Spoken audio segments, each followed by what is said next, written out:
Thank you.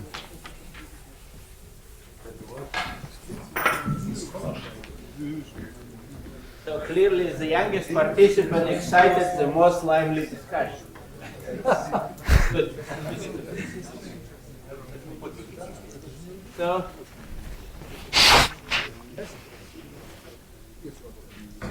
our next speaker is David Krejcik from Prague as well, also from different place in Prague.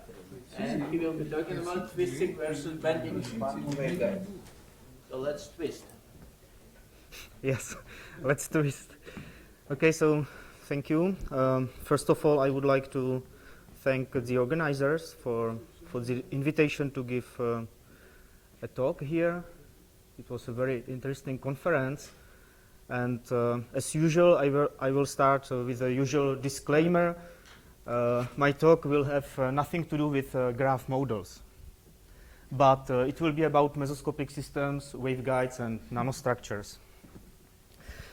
Okay, but this is usual. So it will be about twisting and about bending in quantum waveguides. And it is basically based on these two papers. The first one has been published in Differential Geometry and Applications something like 2 years ago. It is a collaboration with Chenot, Duclos, and Freitas. And this paper is about bending. And then there is a much more recent paper which has been accepted recently in Archive of Rational Mechanics and Analysis. And it is a collaboration with Thomas Ekholm and Hynek Kovařík. Well, in the beginning, I was rather unhappy that my talk is the last one, but it also has some advantages, and namely, I can refer to the previous talks, and I will start with the first one, with the talk of Yossi Avron.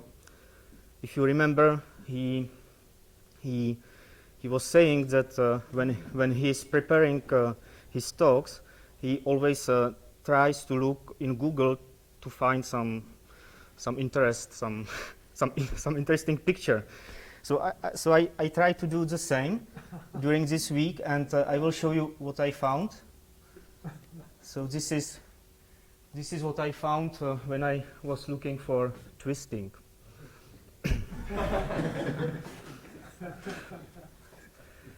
And also other interesting things, for example, Oliver Twist by Charles Dickens, etc., etc. But okay, so let's speak about science. So this is the model I would like to study during the talk. It is very simple, in some sense, because my Hamiltonian, it is just one particle Hamiltonian which lives in a twisted and bent tube. So this is the tube denoted by omega during my talk, and it is twisted and bent. So I will precise it in a moment, but heuristically this you can consider as a twist, and this you can consider as bending. And well, as for the operator, so this is, as I said, one particle Hamiltonian, so it is just the Laplacian in the Hilbert space L2 omega, and I consider Dirichlet boundary conditions. Okay, this constant I will neglect in the following, but I think it is important to point out this effective mass here, which refers to the fact that this is some sort of model for quantum waveguides.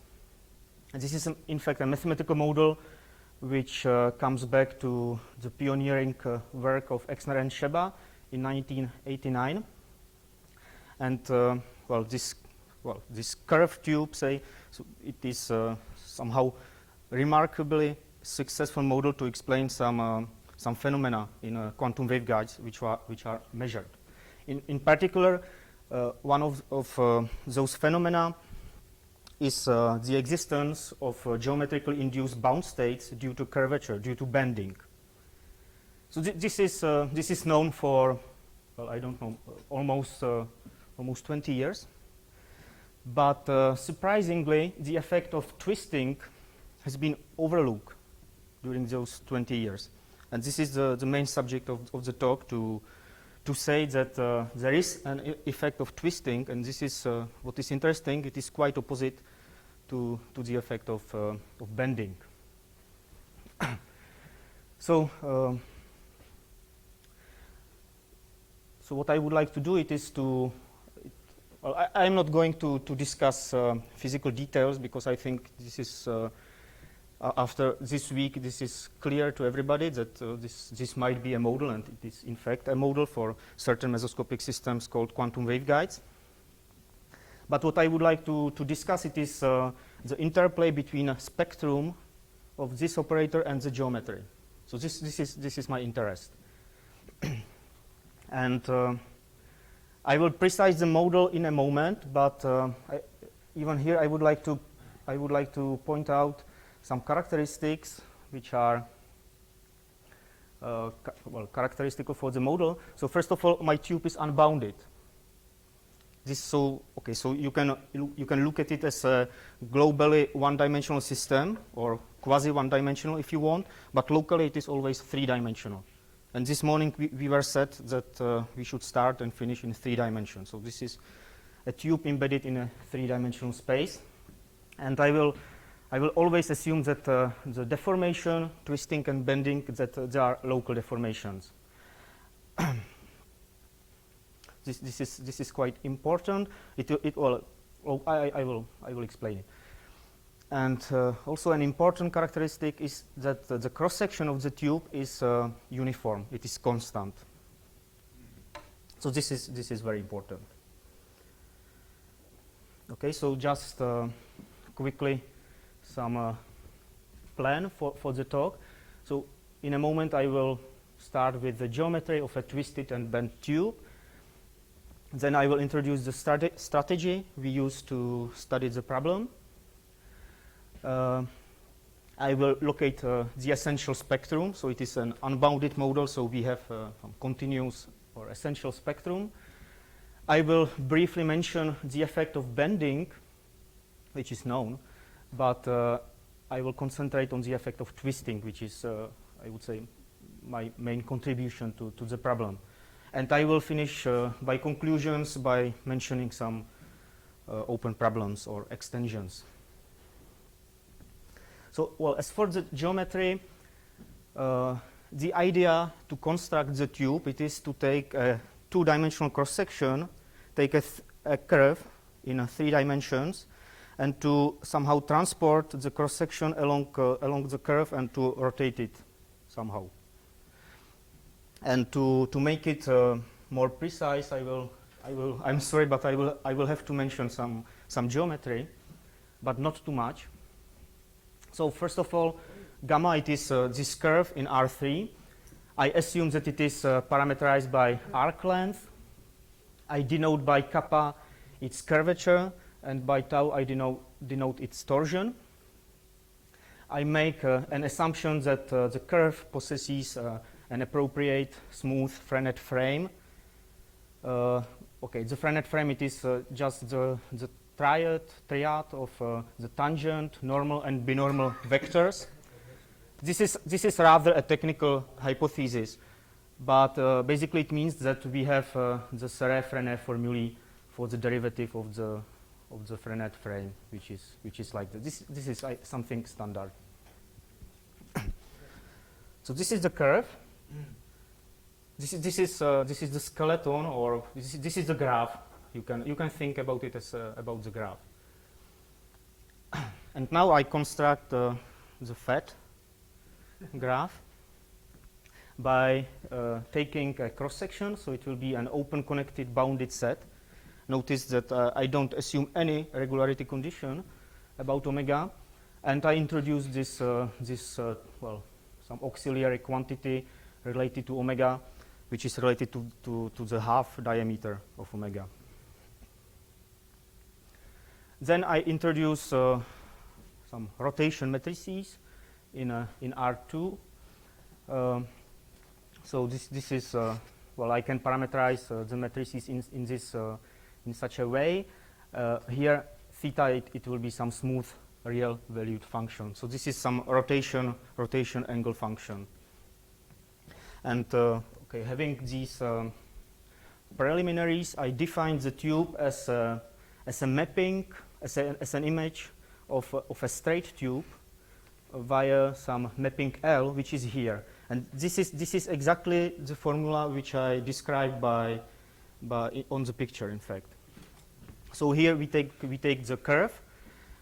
Here this is some parameterization of the cross section, and we rotate it according to some general moving frame along the curve. So these are some transverse vectors orthogonal to the curve, and they are obtained just by rotating in an arbitrary way the Frenet frame.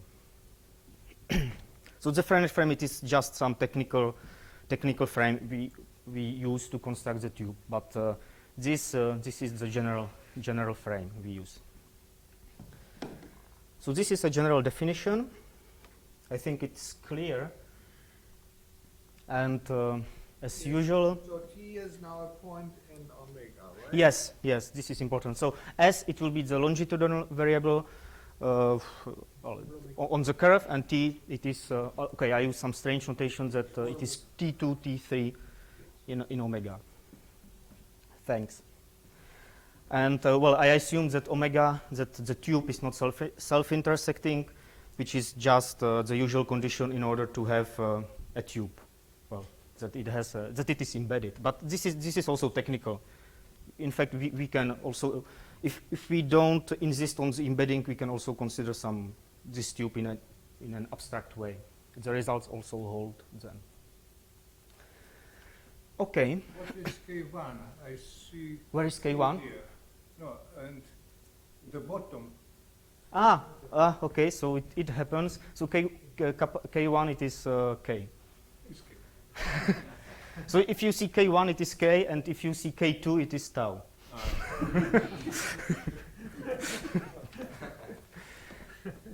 Okay, so we have Frenet formulae, but they do not reflect the geometry of our system, because in our system, the tube is constructed via this general moving frame. So we should look how this moving frame moves. And this is just a straightforward calculation using the Frenet Serre formulae. So you will get this general formula. So E1, it is always the tangent vector, and E2, E3, these are some general orthogonal vectors to the curve, from the normal space to the curve. Okay, so and looking at this, well, somehow you can identify that these parts are responsible for curvature, for bending, and these parts are responsible for twisting. I will precise it now. So what I call by bending, this is something I think you will accept without problems. It is that the curvature is not identically equal to 0. So this is my definition. Now for twisting, as I said, I will define it in this way. And in fact, they can be regarded as two independent deformations of the tube. So I will say that the tube is twisted if this difference, which can be called somehow generalized torsion, or the torsion of this general moving frame, is not identically equal to 0. And of course, the twisting makes sense only if omega is not rotationally symmetric, what I will call that it's not circular. It's either not rotationally symmetric, or the center of rotation is not in this center of symmetry, say. And now, okay, bending, I think this is completely clear. Twisting, it is clear if the reference line is straight, so you just twist, you just rotate the cross section.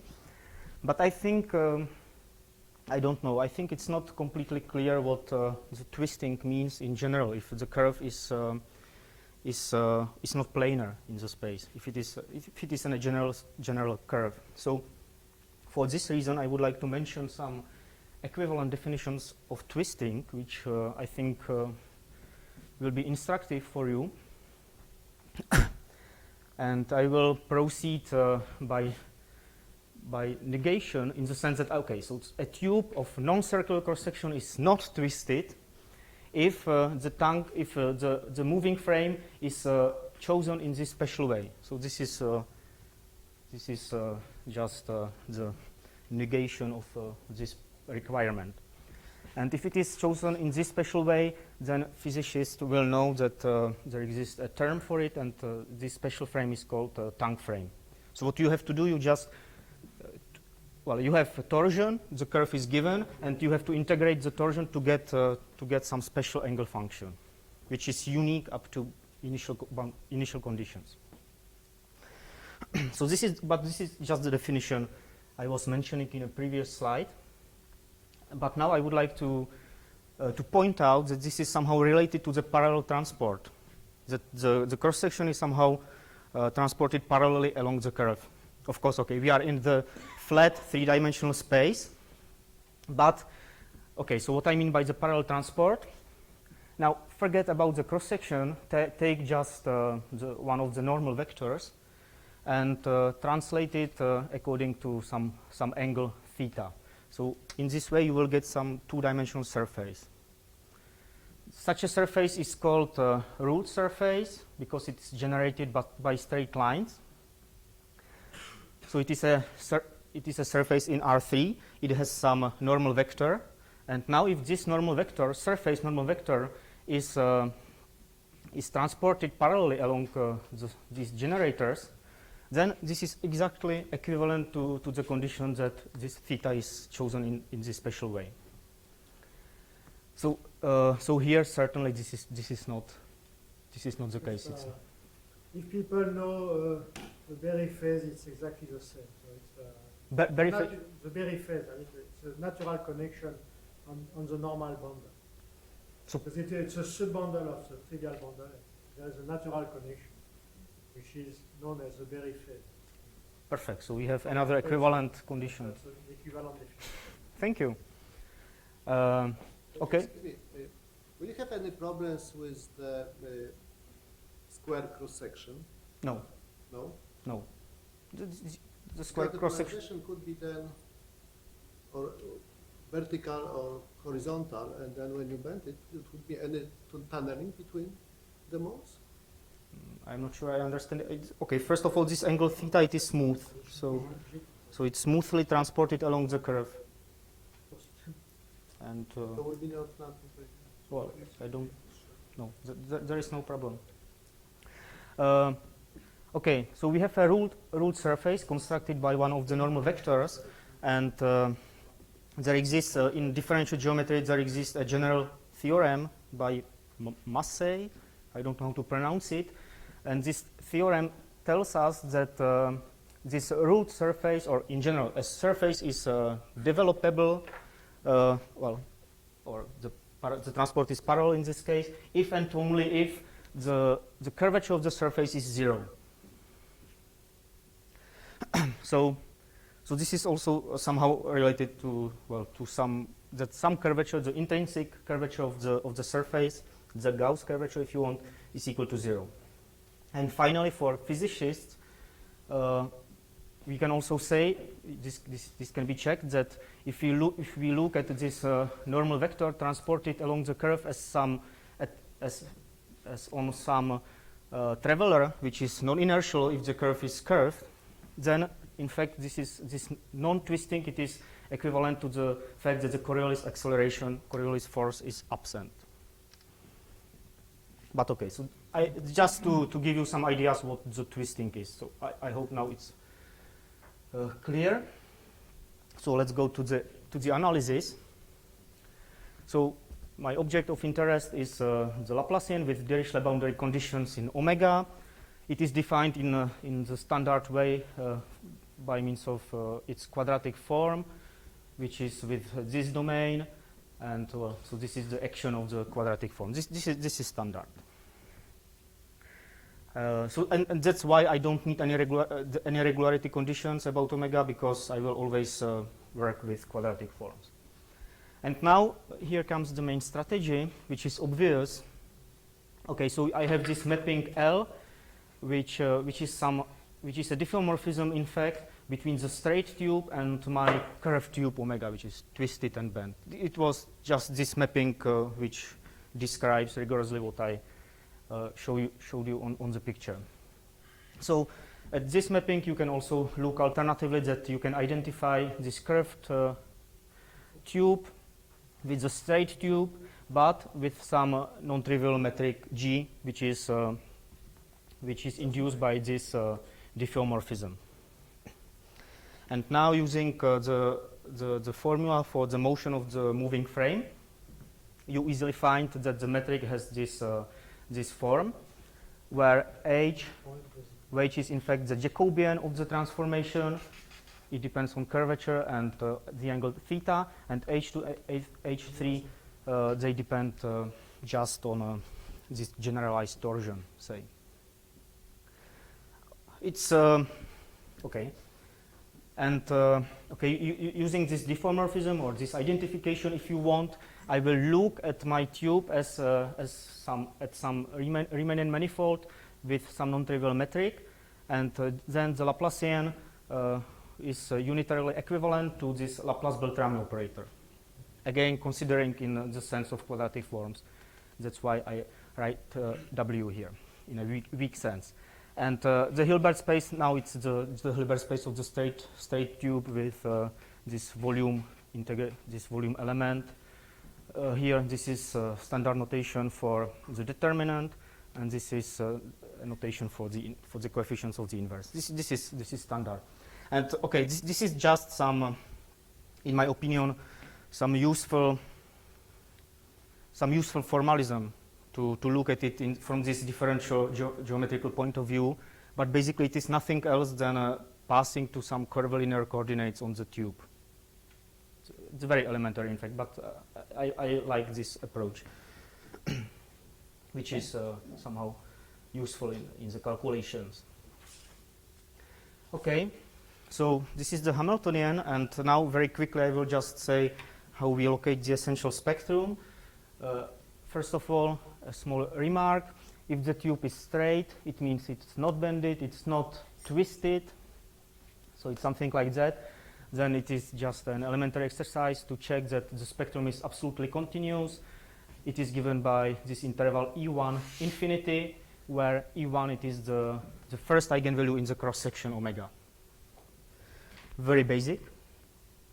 And now we have this theorem, which is something which is natural to expect.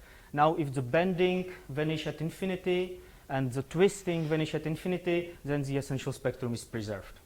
This is very natural because if you look at this operator, this is a Laplace-Beltrami operator, and you can see that the metric at infinity under those conditions converge to the identity metric.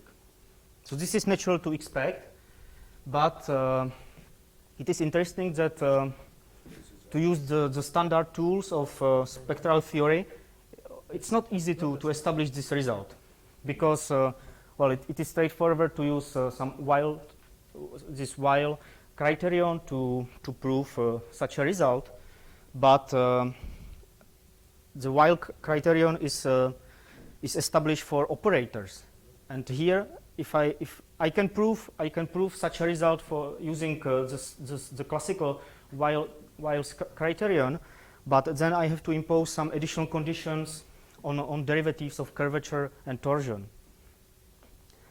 And so this is something I think is not natural, and so this is the novelty, in fact, that we can adapt the Wiles criterion in such a way that we can obtain this result without differentiating the curvature. Just very briefly, history for this result. Okay, so as I said, initially these tubes were considered in 3 dimensions by physicists in 1992. This result is obtained there. Well, this is trivial if the bending is of compact support. The tube wasn't twisted. It had only circular cross section. Then there was this famous paper, review paper, where they obtained this result, as I said, under some additional conditions about differentiating curvature. And well, then I would like to point out here this paper by Dermenjian, Durand, Iftimi. This is a completely different field of, they consider multistratified cylinders, but they have in their paper this generalized Wiles criterion. And I think this might be also useful to the spectral theoretical community. I think this criterion is not well known.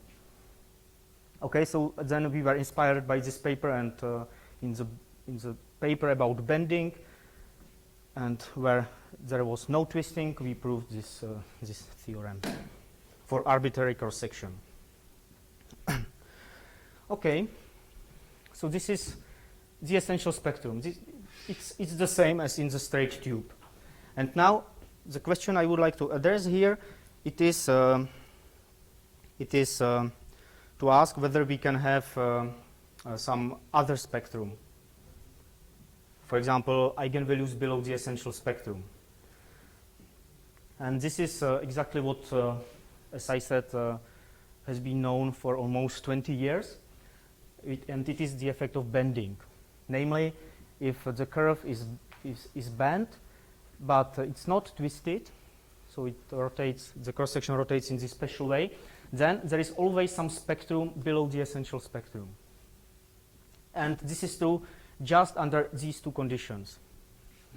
And I'm not going to do real proofs here, but the proof is in fact elementary. It is low-tech, as you would say. So it's just using a trial function based on the eigenfunction of the cross-section, which corresponds to the threshold of the essential spectrum. This is, I think this was presented in a nice way by Leonid Barnovsky this afternoon. So this is just some variational argument, not difficult. But the result is interesting, because it follows immediately that if we assume in addition that the curvature vanishes at infinity, then we know that the essential spectrum is this interval. And this result tells us that there are discrete eigenvalues. And these discrete eigenvalues, they correspond to quantum bound states. And of course, this is something physicists don't like, because this corresponds to stationary solutions of the Schrödinger equations. So if you have a waveguide, and now, well, it basically means that if you send an electron, then it can be trapped in the waveguide. So this is well. You should say physicists also like this, and you should also like it because your living is based on this, that there are bound states in nature. Exactly.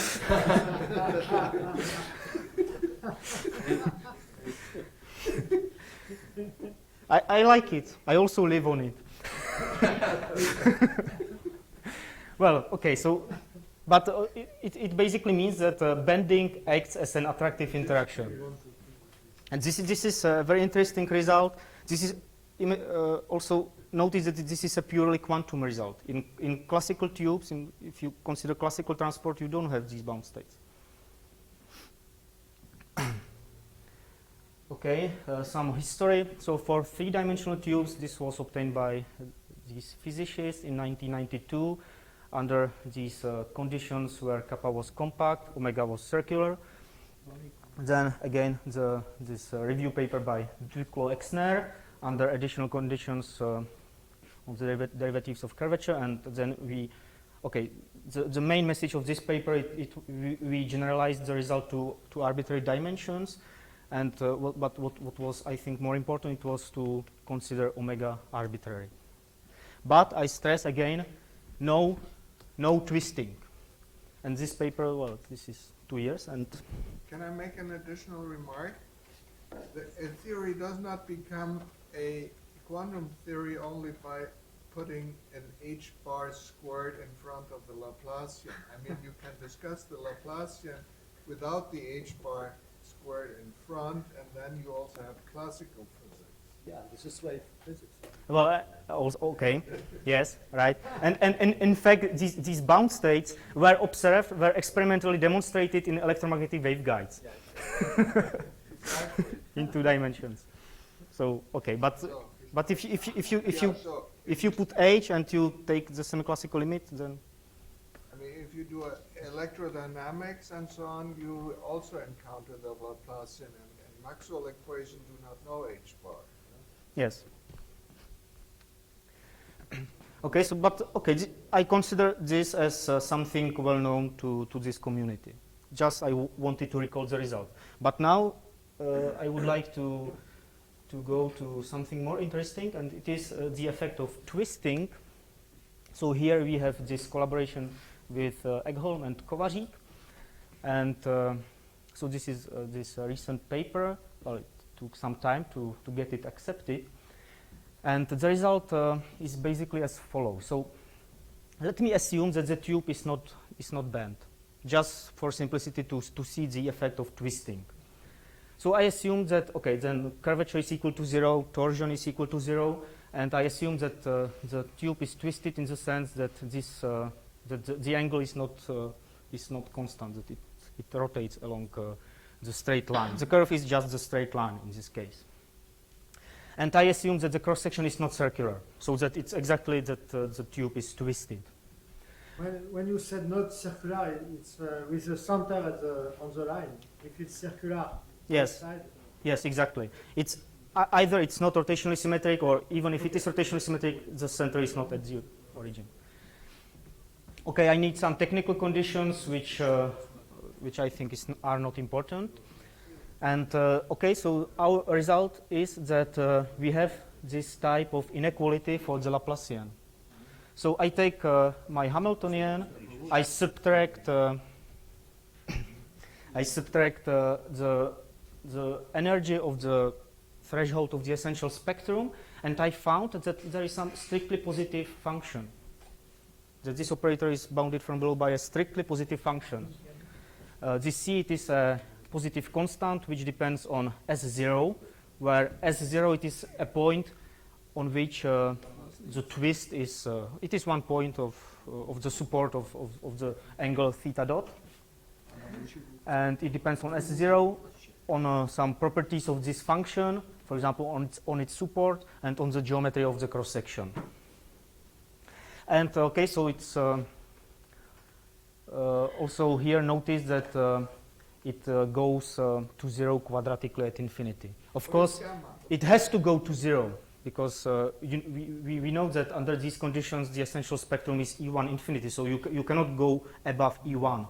What is gamma? What is gamma? Gamma is the curve. Is the curve. So it goes to infinity under these conditions. it's a line. Yes, in this case it's just the line. Yes, okay, so it's not S0 squared. exactly. Yes, in this case it was stupid to put gamma. But you have such a result also in the general case under some conditions. And this inequality it is called Hardy inequality. It has been studied by many people, also from the audience. Unfortunately, some of them left, but we have here Professor Solomiak, so this is an example.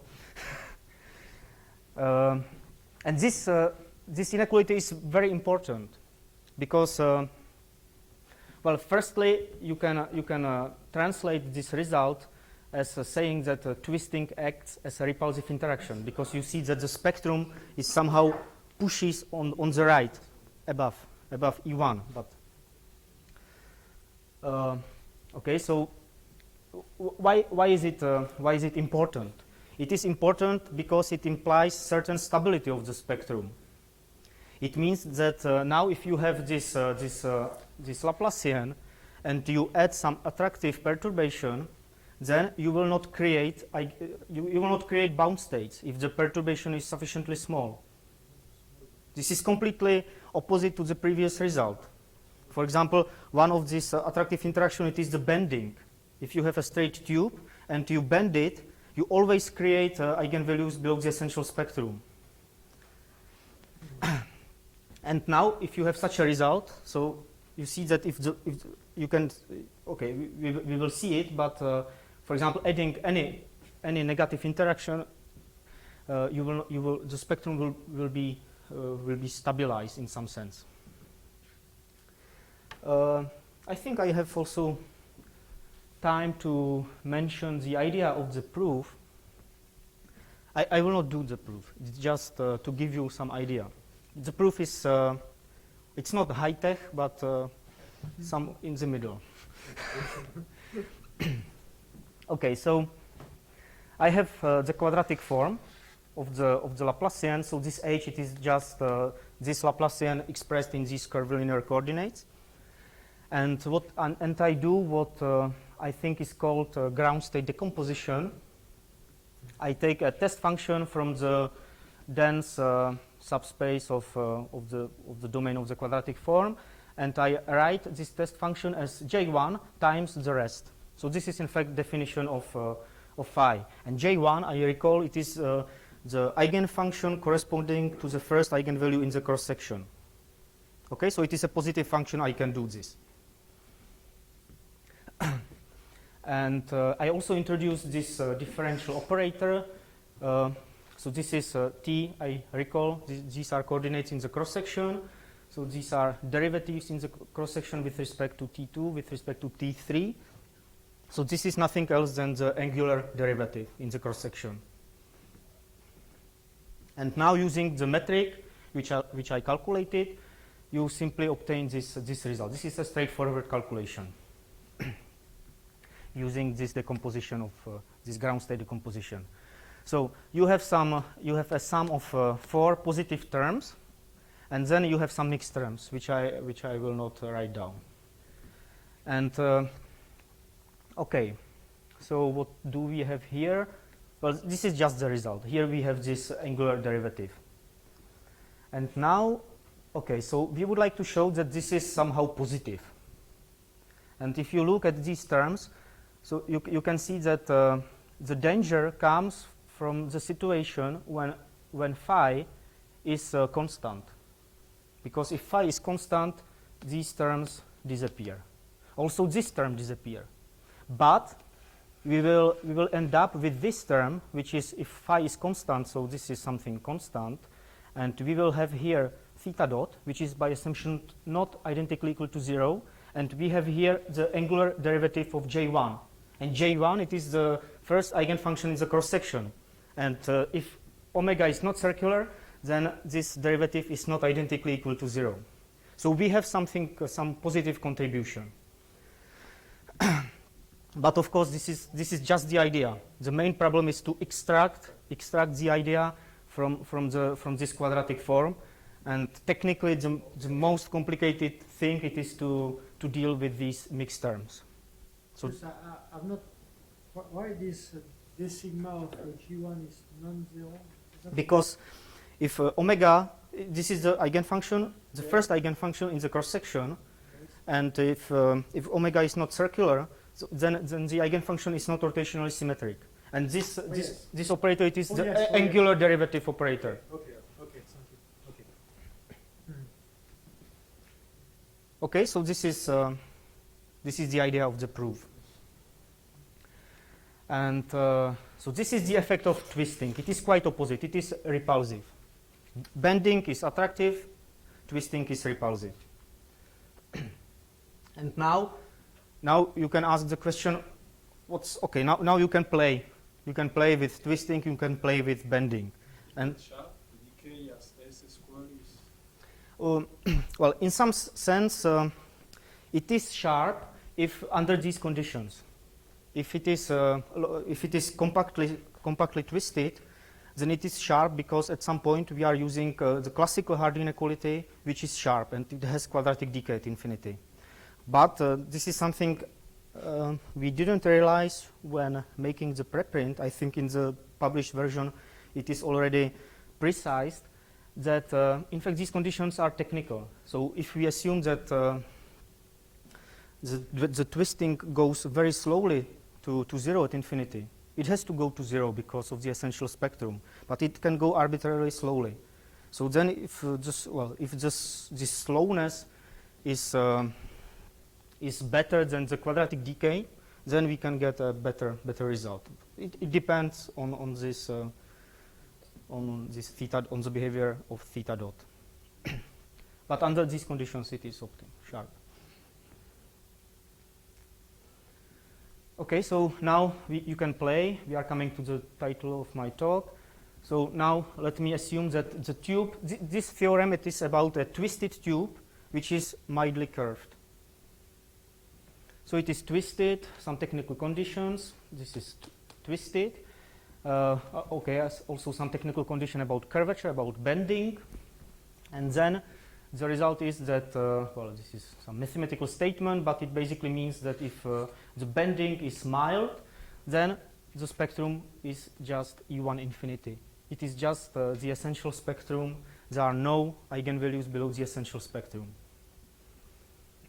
So this is something you can expect. This is an immediate corollary of the previous theorem. Just putting some attractive interaction which is of geometrical origin. But you can add even a potential interaction what you want. This hard inequality is a more general result. Small remark. So it's surprising that okay, this twisting, as I said, has been overlooked for, say, well, more than 10 years, 15 years. But then when we started to be interested in it, there appear at least 2 papers which were related, and in some sense they also observed a similar result. So there is a paper by Grushin who obtained not exactly in this way, but he also studied mildly curved tubes. But okay, the existence of hard inequality we proved. This is, as I said, a more general result with other applications. But now what I would like to mention, it is the graph model, because there has appeared also a paper by Bushite, Mashkarenyas, and Trebuchu. They considered twisted and bent tube finite, bounded. But this is not important. I believe that the result is true in general. So they took, so this omega epsilon, it is their twisted tube, but they consider that the cross-section shrinks to 0. So that's why I here have epsilon times omega. And the interval is bounded. So this is the graph. I is the graph, one-dimensional. And they have this nice result. But in which sense? This result? Yes. This is in gamma convergence sense. But I'm pretty sure that it can, well, if it was me proving this, I would prove it in the norm resolvent sense. I will comment on it in a moment. So they have, of course, well, taking this limit, the spectrum of the Laplacian explodes. But if you can subtract this energy, which also explodes, and in the limit, you get an operator on the graph, on I, simply. And so you have just the Laplacian second derivative operator on the graph, but plus some effective potential, which depends on curvature and on the torsion. And it is very nice because here you can see the attractive interaction due to curvature, and here you can see the repulsive interaction due to torsion. So this is very enlightening result for twisted and bent tubes. And in fact, for bent tubes, this result is known for many years. It comes back to the paper of Exner and Sheba, say, even before it was known to physicists or chemists. But this term, it is much harder to obtain, and they succeeded by using this gamma convergence. And well, so look at it as on a result which holds in the norm resolvent sense. Can you make that those 2 terms can cancel out? Sorry? You have 2 terms, one for bending, one for twisting, and can you make that Yes. those 2 You can cancel out? just to choose kappa in such a way that these 2 terms cancel. Is C of omega explicit? No, it is. It's related to the same derivative as before? Or? It is related to some. It is a minimum of a functional on the cross section, defined on the cross section, and it is also related to the. Well, I don't remember the formula, but this is in fact related to this angular derivative of j and some integral. Must be. Okay. Yes. It's zero if it's. But from the physical point of view, it would simply mean that this is the global situation, and you don't have the local That's right. eigenvalues. That you bend something, then you have the trap That's- mode here, yeah, and then that's sure twist, of the and you concept. have also something. But from that point of view, it would look like the global, really. Yes, but notice that if you want to kill up the eigenvalues below the essential spectrum, you don't have to necessarily to choose these functions equal. Of course, you just for example, if this is small, it's just a potential 1D Schrödinger operator. So if this part is small and this is sufficiently large, then you will not have eigenvalues below E1. And of course, this C is positive if and only if the tube is twisted. So this is a very nice result. Well, okay, so I have to converge to the end. Okay, so this is the main result about twisting, but this is for 3-dimensional tubes. Now you can ask what we can do in 2 dimensions. In 2 dimensions, of course, so you have a curved strip and you don't have any twist. But what you can do, you can cheat, and this is what I have done. You can consider twisted strip, 2-dimensional strip, but in 3 dimensions, embedded in 3 dimensions. So formally it is obtained by this limit, but okay, you can consider it rigorously. And then, so this is another paper which I wasn't mentioning. This is just some sort of extension of the result in 3 dimensions. So in 2 dimensions you can get this theorem. Again, there is no bending, so this is something like that. Because it is twisted, it's strictly positive, some technical condition here. And again, we have some sort of Hardy inequality. And Here you are dealing with 2-dimensional Laplacian. yes, it is in fact Laplace-Beltrami because it is on a on a surface. And okay, and this is a partial answer to the comment of Professor Schrader. Who asked this question to Leonid Parnovsky during his talk, whether we can have such results on surfaces, on the sphere, for example. So this is in fact this is the result. Well, this is very special, the existence of Hardy inequality. But the result is interesting from the sense that I had a previous paper where I proved the existence of bound states of eigenvalues below the essential spectrum if the strip was embedded in an abstract surface, any surface, 2-dimensional surface. And now, depending on the sign of the curvature of the surface, you either have eigenvalues or not. And well, to prove the non-existence of eigenvalues, it is much harder, and this follows from the existence of the Hardy inequality. So you can look, this is a ruled surface. It has always non-positive curvature. So you can say that this result means that the negative curvature of the ambient space, which is the ruled surface, acts in some sense as a repulsive interaction. And if the surface is of positive curvature, I have the result that you have eigenvalues below the essential spectrum, so it is some sort of attractive interaction. But okay, now you can ask, but we would like to stay in 2 dimensions. We don't want to cheat in this way. So then you can cheat in a different way. So, so you have a straight strip, 2-dimensional strip in the plane, and now you introduce some sort of singular twist by means of boundary conditions. So it's clear. So initially you have some Dirichlet-Neumann waveguide. Now you switch the boundary conditions at one point. So this is some sort of singular twist.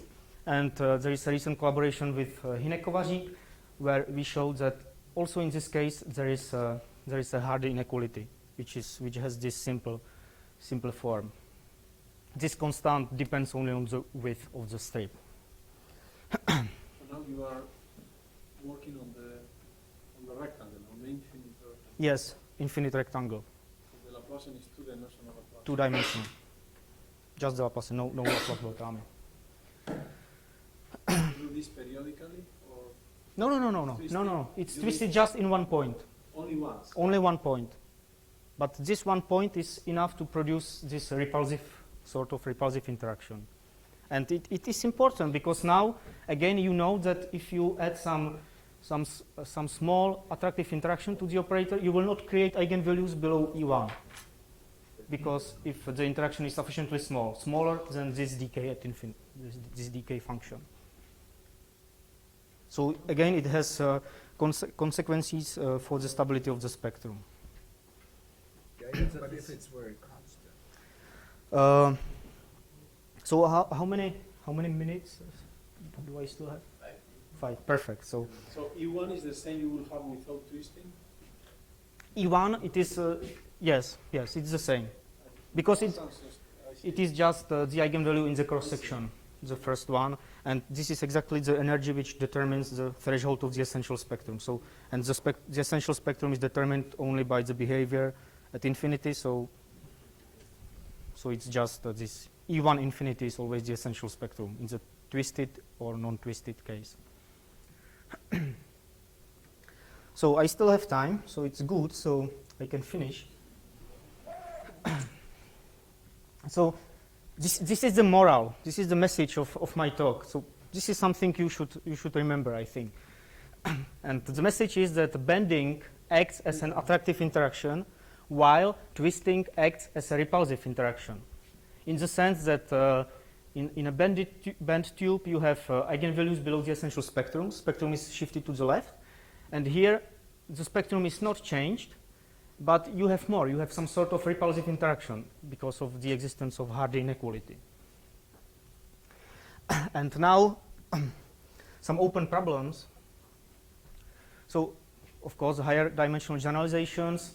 You can consider this tube in higher dimensions. Then, if the rotations are properly chosen, again you have Hardy inequalities.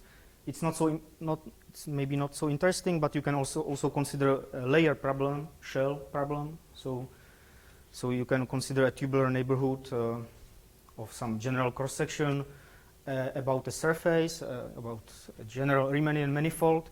And now, as we have seen, what is important, it is not the dimension, but it is codimension. There is one point here to which I would like to mention in some more details, because the result here, it is well, I think it is nice, but it's just about the discrete spectrum. But I think for the transport, it would be interesting to know what's the effect of twisting on the essential spectrum.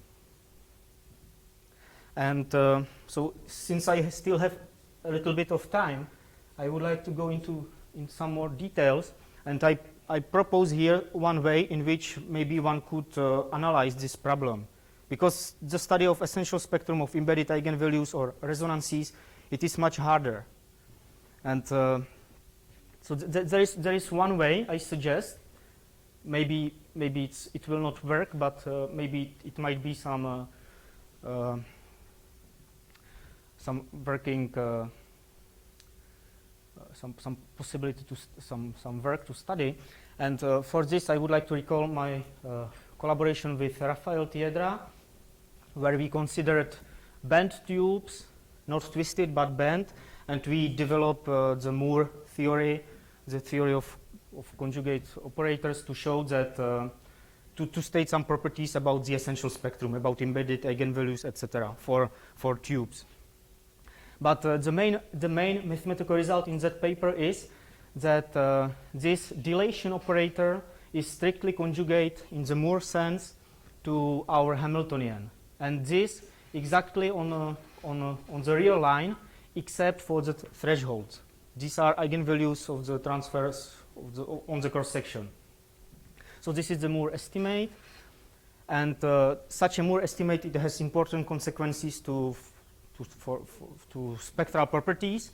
For example, as a corollary, one immediately has that eigenvalues of the Laplacian are countable and can accumulate only at the thresholds. So this is not a deep. It's not a big result, but at least you can say something about the essential spectrum, and you can also, this also implies that the singular continuous spectrum is empty. And this is high tech, I would say. This is very technical. and quite complicated, this Moore theory. Maybe, okay, you can say that it doesn't give a big result, but it gives something at least. And now, the problem is that, okay, these eigenvalues can, in principle, you can have embedded eigenvalues, and they can accumulate at an infinite number of points. So this is not good. And the reason why you have to include this threshold, it is that, okay, you would like to show that this commutator is positive in some sense. These P's are projections, spectral projections of H. But if you calculate the commutator, you find that this is twice the longitudinal Laplacian. And so it is clear from this result that these functions are bad for the result. If you put these functions, if you sandwich this this operator by these functions, you take the integral, then you will get 0. You will not get this positivity result.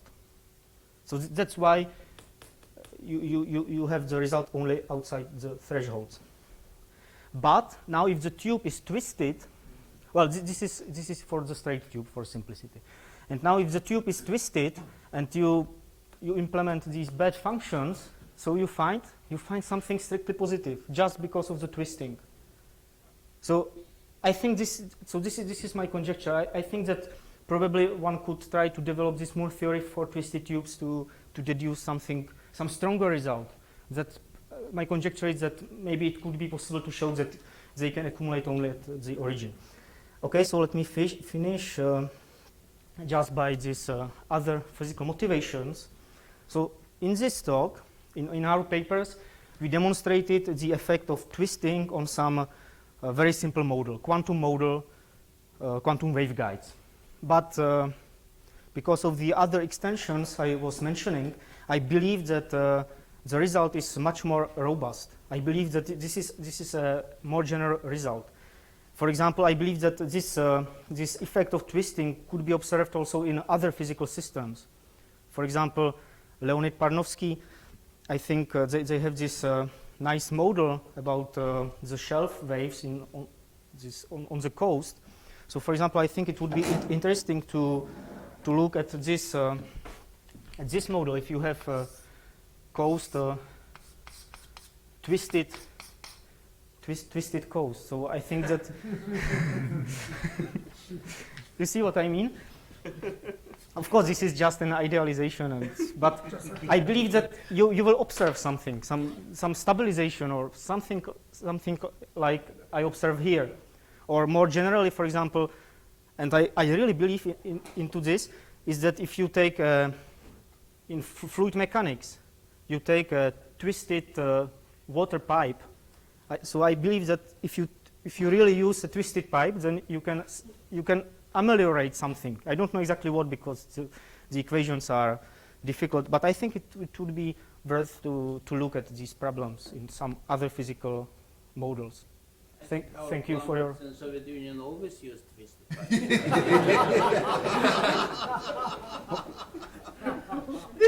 And bent as well. At least they make things worse. Bent but twisted, I doubt. But anyway, thank you for your attention.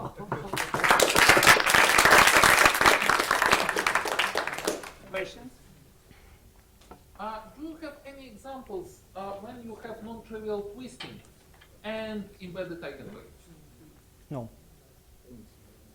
But my conjecture is that if you twist the waveguide, then if there were embedded eigenvalues, then by twisting they will become resonances or something like that. But this is, I don't have any, well, this is just from the observation of this repulsive effect of twisting, but I don't have any. But it is repulsive from the bottom of the spectrum. Yes, unfortunately we can use the hard inequality only for the bottom of the spectrum, but I believe that the twisting has also such some more general implications.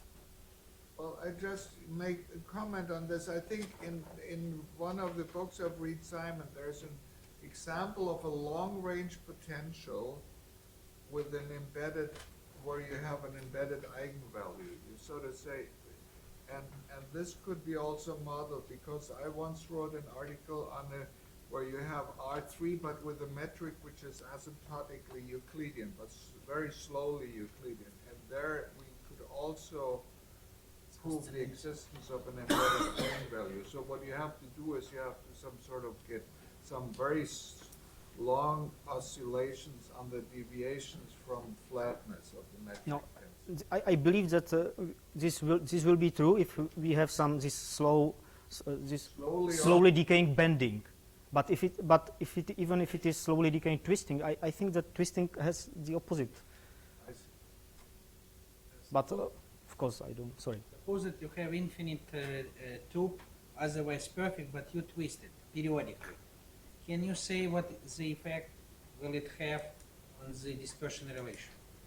Dispersion relations. This I cannot, but you can look at the paper of Kovařík, Exner. I think it's 2006 in JPA, Journal of Physics A, and they consider this periodically twisted tube with some local perturbation. And the idea is, it is some global twisting in my language. What do you mean global twist? I mean that it's twisted also at infinity.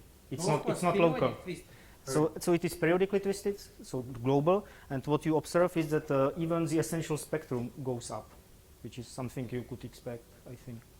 So the essential here the essential spectrum starts by E1 infinity, and if it is periodically twisted, it goes up. It starts above E1, and then you can have bands. Is this all you can say about this? It just moves up, or there is some more detailed information about?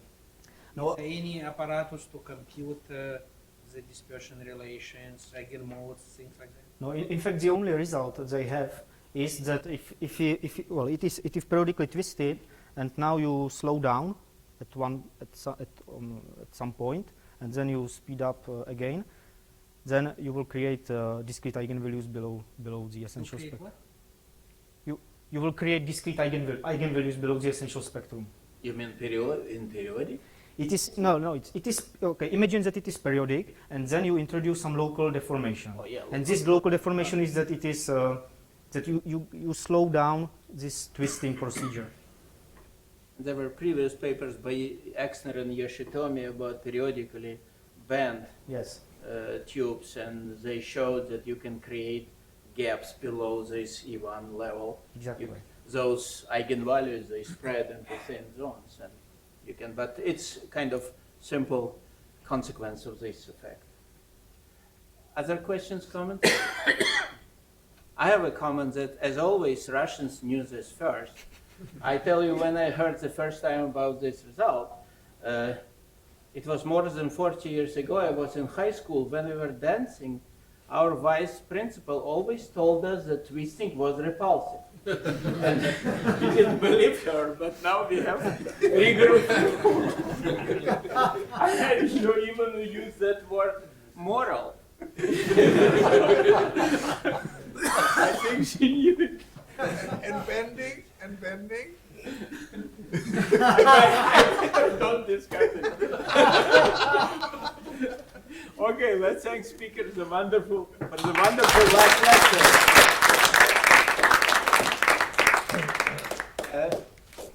I wanted first of all to thank all of you for participation. It was, I believe, very instructive workshop, at least for me, and I hope for others. And it was due to you and due to Pavel's organization. Unfortunately, he is not here to congratulate him. And just a couple of final remarks. Don't forget this evaluation form, please, and keep in mind that eventually at the end of the program you will be contacted with information about publications we plan to have. We have so many wonderful people of all walks of sciences that we hope to have a really good volume of both survey and research articles. So, and thank you again.